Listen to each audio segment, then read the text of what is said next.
His Excellency Mr. Abdul Rahim Ghafoorzai.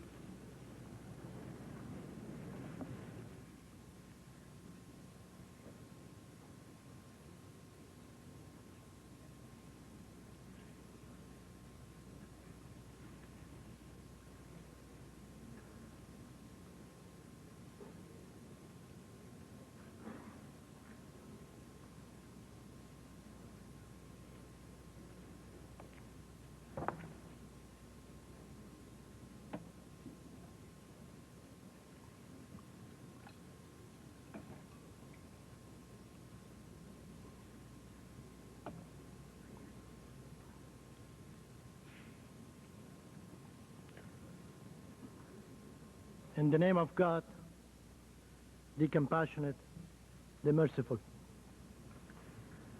Mr. President, Excellencies, ladies and gentlemen, on the eve of the 50th anniversary of the United Nations, the representatives of the world nations are gathered here with hearts full of hope for a better future, as well as for the cause of peace and prosperity of mankind, in an atmosphere of great enthusiasm and animation. The Afghan nation, in spite of immense difficulties encountered, shares with many of your nations the optimism as well as the trust on its ability to overcome these challenges. War and conflict always bears miseries and devastations. The last 17 years have only taught our children to differentiate various sounds of guns, rockets, tanks, and mortars, rather than teaching them literacy or providing them with basic nutrition, security, and a peace of mind. We turn to this world family as an institution dedicated to the cause of humanity, self-determination of nations, human rights, and democracy, to pronounce itself opposed to the forces aiming to create a bloodbath in an already devastated Afghanistan. When I return to my homeland, the home of 1.7 million martyr graves, tens of millions of unexploded landmines, 2 million disabled, hundreds of thousands of orphans and widows, I'm expected to carry answers as to why this world that claims its commitment to human rights and justice has remained as a spectator to the sufferings of the Afghans brought about by the foreign interferences. Why, in spite of complete peace, security, and tranquility prevailing in the last many months in the capital, the United Nations offices unjustifiably abandoned us by still remaining outside. Our people find it astonishing that at an era of such developed mass communication that leaves no distance between different corners of the globe, the apparent insurmountable difficulties, in particular, the actual causes of the continued imposed war, is not understood. I'm confident that there are people who clearly see the factors contributing to the continuation of the conflict. There are forces insisting to see our political system subordinated to their political and economic designs and policies. And this is the actual source of the conflict. Mr. President, the crisis in Afghanistan is often perceived as a subject of academic studies. Some call this a civil war in a society that they consider as fragmented. Others look at it as a scene of contest for a struggle for power. Some others try to find the roots of the conflict in the ethnic and tribal composition of the country. The truth is far more clear. Whatever it is not a civil war, nor it is a tribal or ethnic conflict. It is an imposed war. Mr. President, distinguished delegates, we have learned from history that our existence depends on our unity. We, like many other nations, want to live in peace and security, as well as benefit from economic development, welfare, and democracy that will only be available under peaceful circumstances. We want to live in peace with our neighbors and to be engaged in good neighborly relations. We leave it up to the astute observers of the United Nations and the impartial judgment of the analysts of the world community as to the efficacy of the United Nations in alleviating the sufferings in Afghanistan. Mr. President, the year 1995 opened with good omens for Afghanistan. The country witnessed positive changes towards peace and political stability. After the removal of the sources of danger from the southern part of the capital, the people of Kabul found a moment of peace after years of being rocketed indiscriminately. Every day since mid-March, the average about 3,500 refugees returned home, mostly to the capital, according to the UNHCR. Prices fell sharply. Goods and services became plentiful in the markets.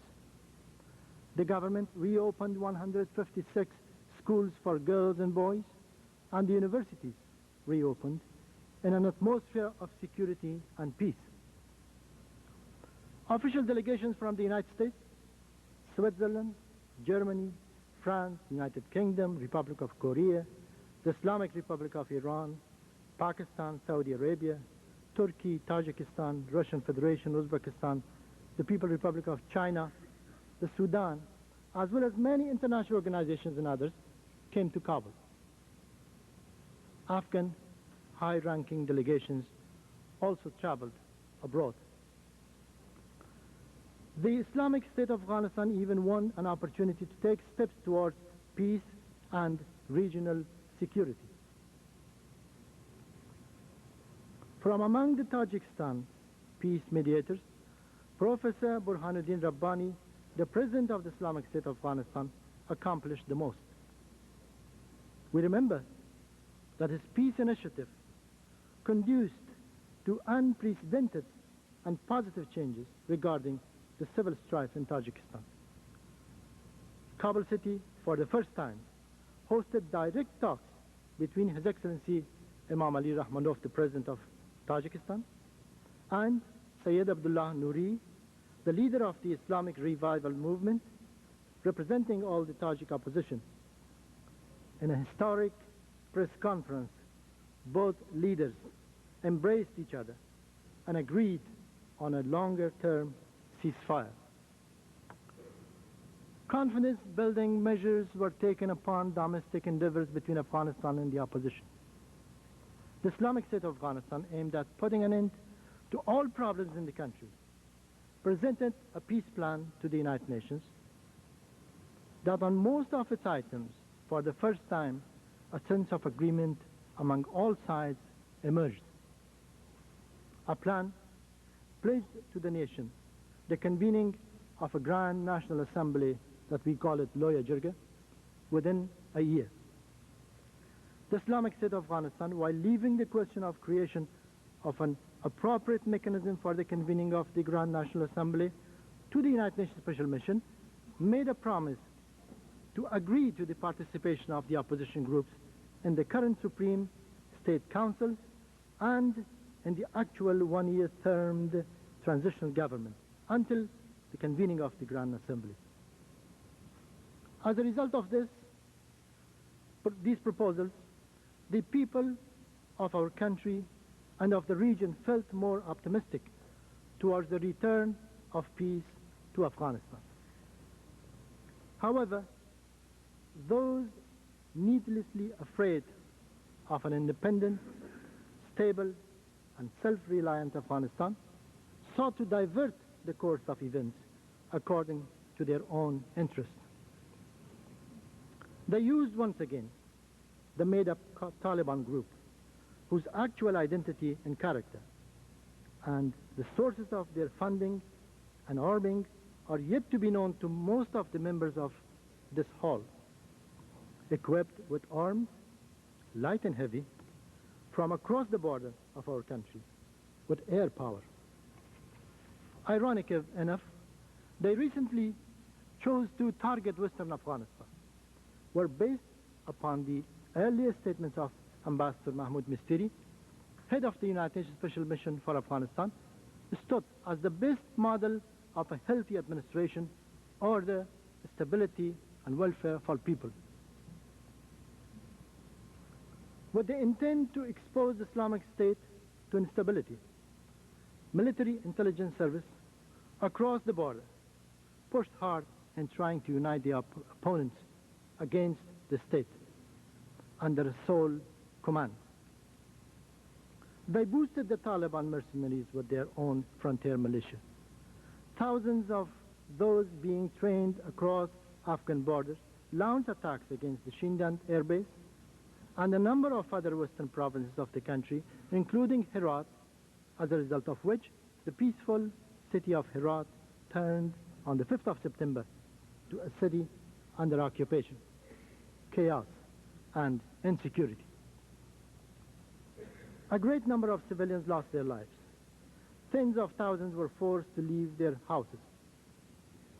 The bands of the so-called Taliban, or religious students, began their rule by closing schools for girls and the universities, as well as banning the working of women in offices or teaching in the schools. Even they have forbidden the use of TVs and videos. Movie theaters are all closed down in the areas under their occupation. Mr. President, based upon the fact that the so-called Taliban are made to have the capability of jeopardizing any viable peace process in the country, I deem it necessary to register some basic facts about this mysterious movement. In Islamic countries, Mr. President, there are many religious schools or madrasas where several subjects related to Islam are taught. The purpose of these schools is to prepare the Muslim youth to work for religious services for their countrymen.